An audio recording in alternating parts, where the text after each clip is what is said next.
झारखंड में अंतिम चरण के चुनाव संथाल में आगामी 1 जून को होना है। आज चुनाव प्रचार के आखिरी दिन बीजेपी नेता अमर कुमार मौर्य ने कहा कि संथाल में वर्तमान में देश दुनिया के मीडिया में सुर्खियों बटोर रहा है। संथाल में विशेष रूप से अगर हम बात करेंगे तो भ्रष्टाचार, वंशवाद और तुष्टीकरण की राजनीति देखने को मिल रही है।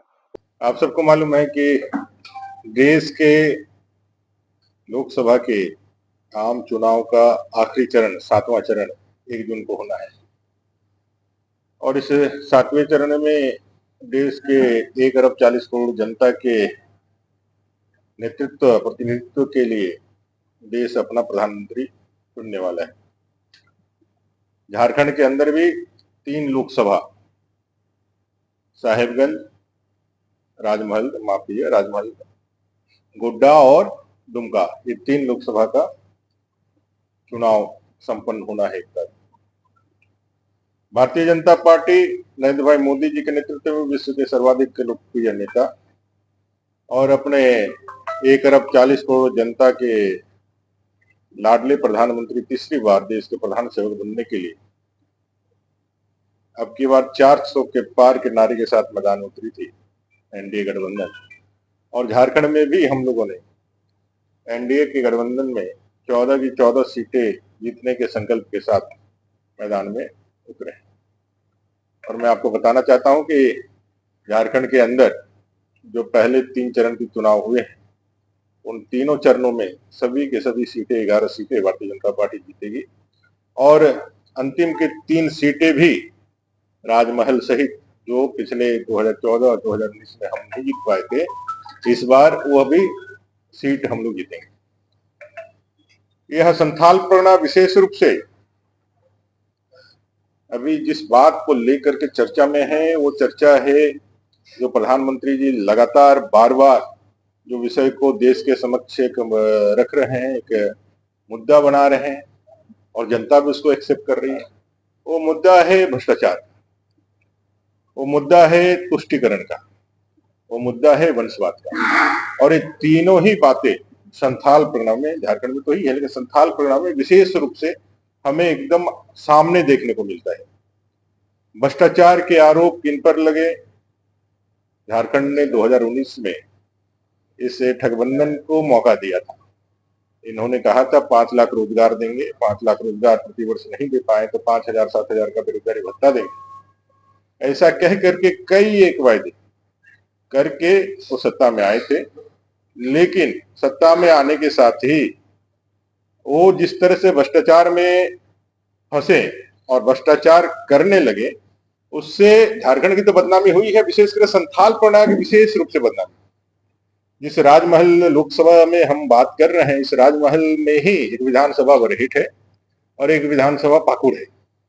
और ये राजमहल के लिए एक अवसर था, संथाल परगना के लिए एक अवसर था कि यहाँ का कोई व्यक्ति झारखंड का मुख्यमंत्री बने। वो व्यक्ति यहाँ का नहीं है लेकिन झारखंड का मुख्यमंत्री, तो विधायक है तो झारखंड का मुख्यमंत्री। यहाँ का एक व्यक्ति जो कांग्रेस विधायक दल का नेता था और उनका बड़ा कंपोनेंट है इस सरकार का, वो एक कैबिनेट मंत्री के, एक वरिष्ठ मंत्री के रूप में वहां निर्वाचित हुए थे, वहां चुने गए थे। लेकिन 4 साल के अंदर ही मुख्यमंत्री जी को अपना सत्ता गंवाना पड़ा। और वो पहले ऐसे व्यक्ति हुए झारखंड में जो मुख्यमंत्री रहते हुए जेल के सलाखों के पीछे गए। और साथ साथ आप देखे होंगे आलमगीर आलम साहब का भी किस तरह से उनके पीए के चाकर घर से 35 करोड़ रुपए का बरामदगी हुआ।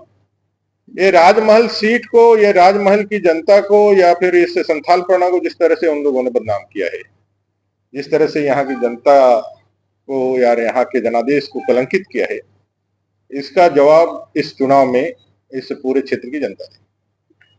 तुष्टीकरण की राजनीति के कई एक विद्रूप उदाहरण यहाँ देखने को मिलते हैं। चांद भैरव, तिलका मांझी, सिद्धू कान्हू, फूलो झानो, एक हूल आंदोलन के प्रणेता जिन्होंने अंग्रेजों के समय भी कभी गुलामी को अपने ऊपर और बाहरी आक्रमणकारियों को अपने ऊपर हावी नहीं होने दिया, अपने संस्कृति, अपने भूमि, अपने जल जंगल की जमीन की रक्षा के लिए अपना सर्वस्व निछावर कर दिया। और देश के इतिहास में इतना बड़ा जनजातीय विद्रोह और इतना बड़ा जनजातीय नरसंहार दमन करने के लिए, उस आंदोलन को दबाने के लिए कोई दूसरा हमको उदाहरण में नहीं मिलता है। जो भोगनाडीह सिद्धू कान्हू की पैतृक जमीन है, जहां से यह पुल प्रारंभ हुआ, जहां से यह चिंगारी निकल करके पूरे संथाल पूर्णा सहित पूरे देश को जिसने झंकृत किया, स्पंदन किया, लोगों के मन में एक ललकार और एक क्रांति का जो उन्होंने उद्भव किया, आज उस भोगनाडीह में जनजातीय कितने बचे हैं?